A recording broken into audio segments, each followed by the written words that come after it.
যে ছাত্ররা মারা গেছে, আহত হয়েছে, তাদের জন্য আমরা দোয়া মাহফিল করেছি এবং যারা মারা গেছে তাদের জন্য আমরা দোয়া করি, তারা যেন আল্লাহ তাদেরকে বেহেশতে নিয়ে যায়। যারা অসুস্থ তাদেরকে যেন সুস্থ করি এই বলে আমাদের এখানে দোয়া করেছি আমরা, এবং আমরা দোয়া করে আমরা তাদের মধ্যে করেছি।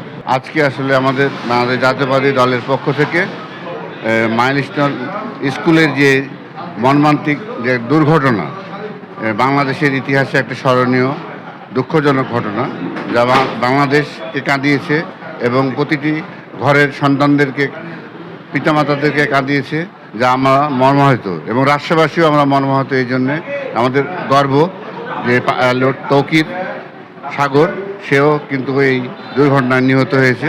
সেই জন্য তার আত্মার এবং তার পরিবারের সমবেদনা জ্ঞাপন করছি, এবং যারা শহীদ হয়েছে যে শিশুরা, তাদের আত্মার মাগফিরাত কামনা করছি। যে তার পরিবারবর্গকে আমরা সমবেদনা জ্ঞাপন করছি।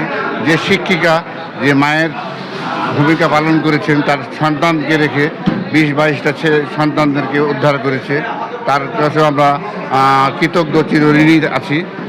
পাশাপাশি এই দুর্যোগ মুহূর্তে যারা গণমাধ্যম, জনগণ স্বস্ফূর্তভাবে এগিয়ে এসছে, তাদেরকেও আমি ধন্যবাদ জানাই। আমাদের দেশনেত্রী বেগম খালেদা জিয়ার সুস্থতাও কামনা করছি, এবং আমাদের তারেক রহমানের আমরা সুস্থতা কামনা করছি, এবং সামনের দিনে উনি আসবেন এবং এই দেশ পরিচালনা করবেন।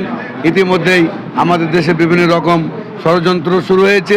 প্রতিটা বিষয়কে নিয়েই আজকে দেখা যাচ্ছে আওয়ামী লীগের প্রেতাত্মারা বিভিন্ন রকমের ষড়যন্ত্র করে এই সরকারকে হ্যাস্তন্যস্ত করার চেষ্টা করছে, এদেশে একটা বিশৃঙ্খলা তৈরি করার চেষ্টা করছে।